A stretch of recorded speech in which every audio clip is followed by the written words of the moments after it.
As you know, one of the recurring themes in pipe is to make the invisible visible. And Kanbans, which is literally Japanese for visual card, can help do just that. Kanbans come in a variety of forms and templates, from whiteboards to walls. The sky's the limit as long as it provides a visual representation of the work being done. Kanbans can be adapted to cover individual or department-wide processes and help limit works in progress, which we'll be discussing shortly, while also allowing for participants in the process to see the flow of work being done and stay focused on delivering exactly what is needed, when it is needed. A quick glance at this example shows you what tasks each team are working on. So if something bogs down or someone is out sick or on vacation, the whole group can quickly rally together and make the adjustments needed to get the necessary work done. When more than one person or department is involved in a process, an imbalance in pull and flow can occur. This is especially true when individuals who are up or downstream in a process aren't aware of the work of the others who are involved.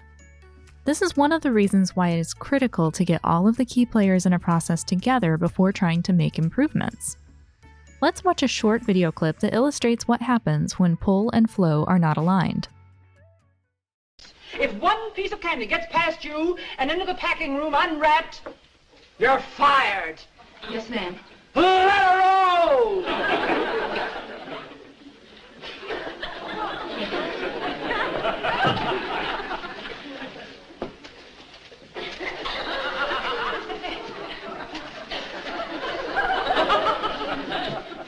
So this is easier. Yeah, we can handle this okay.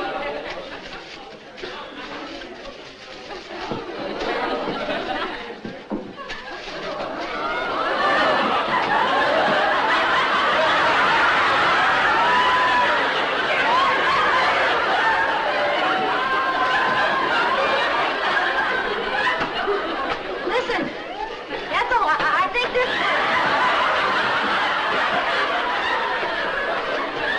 fighting a losing game.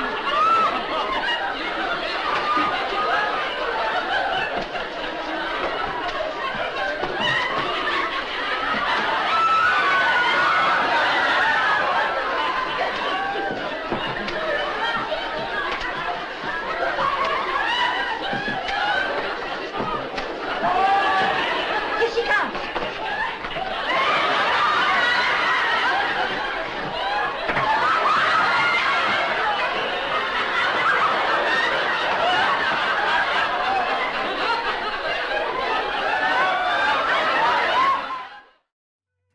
Sometimes batching can cause an imbalance in pull and flow in a way that slows an entire process down. For example, if someone only processes applications in sets of 10, the individual who applied first is going to be waiting much longer than the 10th person who applied. If those applications tend to be processed on Friday afternoons, the hiring manager who needs to fill a position may not get a chance to look through applications until the beginning of the next week.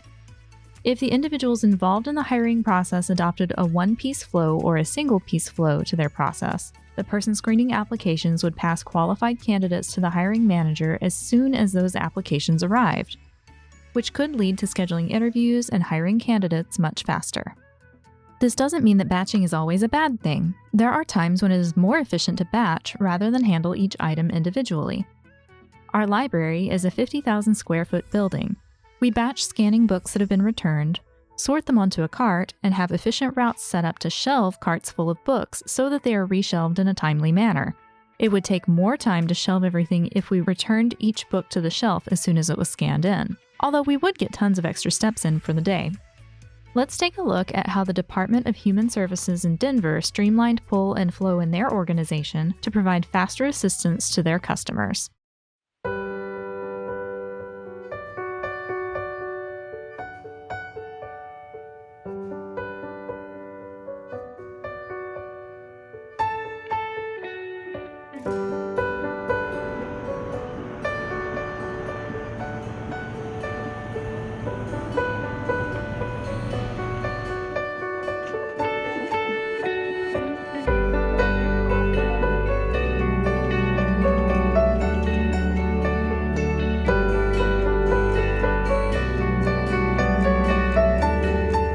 I got laid off.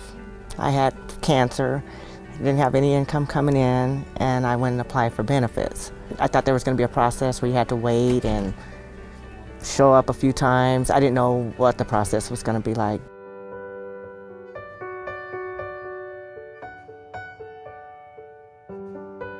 It was taking up to 5 days for those documents to move through our processes just to get into the system. We were doing the process from beginning to completion as far as researching, scanning, and indexing documents independently. Each staff member had their own cubicle. The group was about 7 to 9 people, so it was never-ending work at that time. And we would get to as much as we could, as fast as we could. We had about 4 different locations that they had to move through.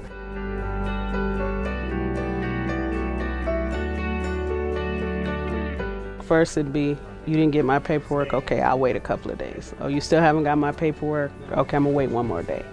Still haven't got my paperwork, I want to speak to your supervisor. We got groups of staff together that were actually part of those 4 different locations.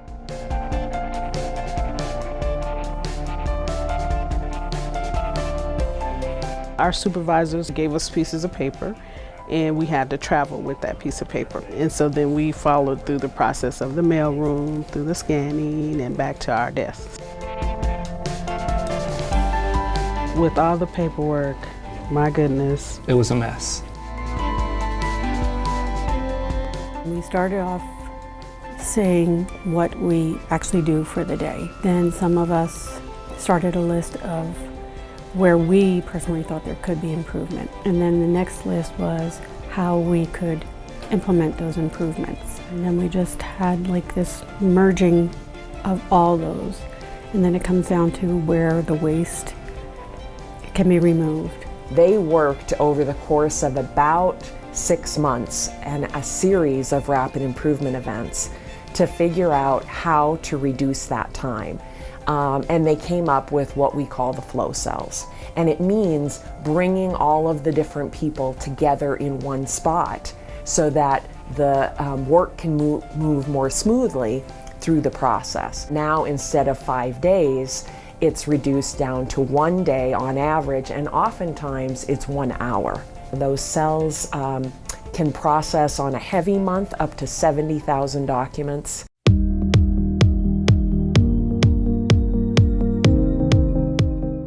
I got it the same day.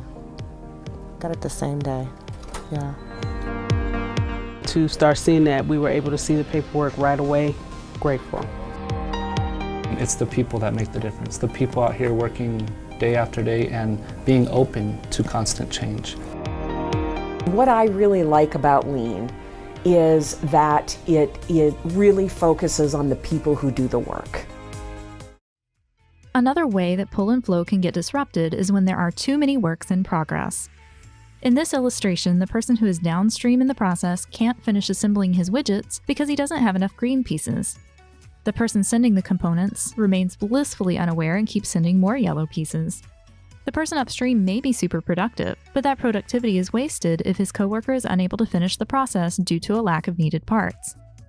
It may sound silly, but when we work in silos and focus only on the parts of the processes that we are assigned, we could be causing very similar headaches for our peers. Works in progress can also lead to inventory waste, clutter, or even lost applications or unreturned phone calls if they are allowed to pile up. In the video we just watched, everyone involved in processing benefits applications in Denver had to work together to create lasting improvements. Knowledge of a complete process helps everyone to troubleshoot and eliminate issues like imbalanced pull and flow or an excess of works in progress.